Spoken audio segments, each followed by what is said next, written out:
नमस्कार, daily update में आपका स्वागत है। मैं आपके साथ अंजलि। डेली अपडेट में देखेंगे अब वो खबरें जिनका है आपसे सरोकार। आइए नजर डालेंगे आज की अहम खबरों पर। दिल्ली हाईकोर्ट की सीबीएसई को फटकार, कहा है एडमिट कार्ड एग्जाम से नहीं रोक सकते, ये अमानवीय है। सीबीएसई छात्रा की याचिका पर सुनवाई करते हुए दिल्ली हाईकोर्ट ने कहा कि छात्रा का एडमिट कार्ड जारी करने के बाद छात्र को परीक्षा हॉल में एंट्री देने से रोकना अकल्पनीय है। सीबीएसई को ऐसा करने का कोई अधिकार नहीं। राजीव गांधी के हत्यारे की हार्ट अटैक से मौत, पूर्व पीएम के नाम पर बने अस्पताल में ही था भर्ती। राजीव गांधी के जेल से रिहा किए जा चुके 7 हत्यारों में से एक की बुधवार को मौत हो गई। उसे हार्ट अटैक आने के बाद चेन्नई के राजीव गांधी सरकारी अस्पताल में भर्ती किया गया था।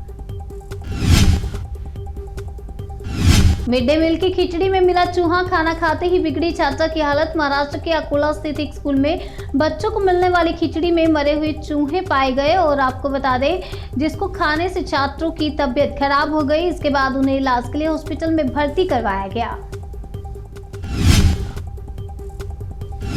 खबर लखनऊ से। लोकसभा चुनाव से पहले मायावती के करीबी रहे गुड्डू जमाली ने थामा सपा का दामन। लोकसभा चुनाव से पहले बसपा के दिग्गज नेता गुड्डू जमाली ने सपा का दामन थाम लिया। उन्होंने आज अखिलेश यादव की मौजूदगी में सपा ज्वाइन कर ली है। गुड्डू जमाली के सपा में आने के बाद आजमगढ़ में पार्टी को मजबूत करने की कवायद होगी। कानपुर में बीच सड़क पर दरोगा ने 2 लड़कों को बाल पकड़कर खींचा, फिर बरसात दे दनादन डंडे, जिसका वीडियो वायरल हो रहा है। उत्तर प्रदेश के कानपुर से 2 लड़कों की पिटाई करते एक दरोगा का वीडियो वायरल हो रहा है। बताया जा रहा है कि 2 युवक आपस में लड़ाई कर रहे थे, तभी नवाबगंज चौकी के इंचार्ज वहां पहुंचे और दोनों लड़कों की डंडे से पिटाई शुरू कर दी। इसी बीच किसी ने इस वाक्य को कैमरे में कैद कर लिया और वायरल कर दिया। खबर दिल्ली से। बुराड़ी में किराए पर रहने आए थे 4 नाइजीरियन, ब्लास्ट में 2 की मौत। राजधानी दिल्ली के बुराड़ी इलाके के वेस्ट कमल विहार में बड़ा हादसा हो गया। यहां एक घर में जोरदार धमाका हुआ, जिसमें 2 नाइजीरियन नागरिकों की मौत हो गई। दोनों यहां घर में नशे का सामान बना रहे थे और उसी बीच केमिकल में जोरदार ब्लास्ट हो गया। खबर लखनऊ से। सिपाही भर्ती परीक्षा कैंसिल होने से निराश युवक ने लगाई फांसी। बहन के घर पर रहकर कर रहा था तैयारी। मृतक की बहन का कहना है कि उसका भाई घर में रहकर प्रतियोगी परीक्षाओं की तैयारी कर रहा था। 17 फरवरी को सिपाही भर्ती की परीक्षा दी थी। एग्जाम काफी अच्छा गया था, जिसे लेकर वो काफी खुश था, मगर बाद में परीक्षा ही रद्द हो गई, जिससे उसे बड़ा झटका लगा और वो गुमसुम रहने लगा था।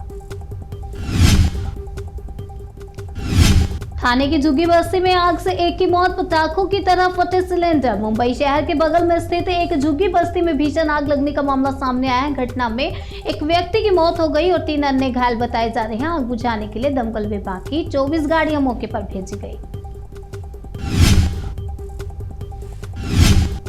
शिवराज सिंधिया और नरोत्तम को एमपी की इन सीटों से मिल सकता है टिकट। लोकसभा चुनाव के दावेदारों के नाम आए सामने। बीजेपी कोर कमेटी और प्रदेश चुनाव समिति की बैठक में कई लोकसभा सीटों के लिए नेताओं के नामों पर चर्चा कर पैनल बनाया गया है। अब उस पर बीजेपी केंद्रीय चुनाव समिति और संसदीय दल को मुहर लगाना है। विधानसभा में कुछ विधायकों की तबियत बिगड़ी। विधानसभा से निष्कासित विधायक धरने पर बैठ गए, जिन्हें जबरदस्ती हटाने के लिए मार्शल बुलाए गए।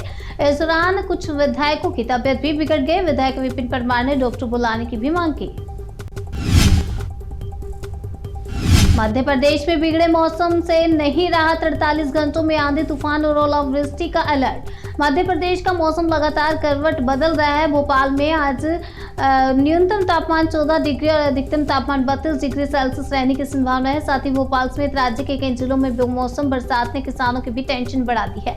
आईएमडी के पूर्वानुमान के मुताबिक अभी 3 दिन ऐसा ही मौसम रह सकता है। सपा में शामिल होने के बाद गुड्डू जमाली बोले, इस देश के हिंदुओं का मुझ पर एहसान। सपा में शामिल होने के बाद गुड्डू जमाली ने कहा कि वह सारी जिंदगी समाजवादी पार्टी में रहेंगे। उन्होंने कहा कि मुझे कुछ मिले या नहीं, मैं सदा आपके साथ रहूंगा। चलते चलते 2 हिस्सों में बंट गई ट्रेन, मची भगदड़, दौड़ने लगे लोग। बिहार के नरकटियागंज में ट्रेन के 2 हिस्सों में बंटने के बाद मौके पर लोगों की भारी भीड़ पहुंच गई और लोग इस पल को अपने मोबाइल में कैद करने लगे। इस पूरे मामले में अब रेलवे ने जांच कराने की बात कही है। मोतियों के शहर थूथुकुडी में पीएम मोदी ने रखी भारत के पहले हाइड्रोजन हब पोर्ट की नींव। प्रधानमंत्री नरेंद्र मोदी ने तमिलनाडु के थूथुकुडी में 17,300 करोड़ रुपए के प्रोजेक्ट्स की नींव रखी। इनमें देश का पहला हाइड्रोजन हब पोर्ट और इनलैंड वाटरवे वेसल शामिल है। वेसल को हरित नौका इनिशिएटिव के तहत बनाया गया है। इस दौरान उन्होंने यूपीए सरकार पर भी निशाना साधा। बेटी को अश्लील वीडियो दिखा पिता ने की हैवानियत, मां भाई को दी जान से मारने की धमकी। पीड़ित युवती ने आरोपी पिता के खिलाफ पुलिस केस दर्ज कराया है। पीड़िता ने बताया कि आरोपी पिता उसके साथ दुष्कर्म करता है, मां और भाई को जान से मारने की धमकी देता है। पीड़िता की शिकायत के बाद पुलिस आरोपी को पकड़ने गई तो वह फरार हो चुका था। पुलिस अब आरोपी की तलाश में है। आपू विधायक प्रकाश जारवाल को कोर्ट से बड़ा झटका। आपको बता दें, डॉक्टर राजेंद्र भाटी को आत्महत्या के लिए उकसाने के मामले में आम आदमी पार्टी विधायक प्रकाश जारवाल दोषी करार दिए गए हैं। राउज एवेन्यू कोर्ट ने आपू विधायक प्रकाश जारवाल को आईपीसी की धारा 306 और 120 बी के तहत दोषी करार दिया। हिमाचल में सुक्खू सरकार में बजट पास कराकर विश्वास मत हासिल कर लिया, जिसके बाद विधानसभा निश्चित काल के लिए स्थगित कर दी गई। वहीं अब सुक्खू सरकार को 3 महीने तक कोई खतरा नहीं है। अवैध खनन के मामले में अखिलेश यादव को सीबीआई का नोटिस, बतौर गवाह होना होगा पेश। अवैध खनन से जुड़े मामले में अखिलेश यादव को कल यानी 29 फरवरी को दिल्ली में सीबीआई के सामने पेश होने के लिए बुलाया गया है। अखिलेश को बतौर गवाह पेश होने के लिए कहा। नकलची ने ठेंगे पर रखे नियम कानून गाइड खोलकर हुई यूपी की परीक्षा। वीडियो वायरल, पेपर में खुलेआम नकल का वीडियो सोशल मीडिया पर काफी वायरल हो रहा है। मामला उत्तर प्रदेश के बाराबंकी के एक कॉलेज का है, जहां बीते मंगलवार को शिक्षकों की मौजूदगी में एलएलबी की परीक्षा दे रहे छात्र खुलेआम नकल कर रहे हैं।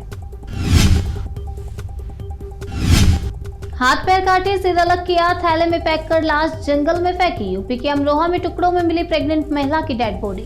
अमरोहा में एक महिला के टुकड़ों में लाश मिली है। लाश के टुकड़े करके थैलों में पैक करके जंगल में फेंका गया। महिला के सिर, हाथ, पैर और शरीर से अलग कर दिए गए हैं।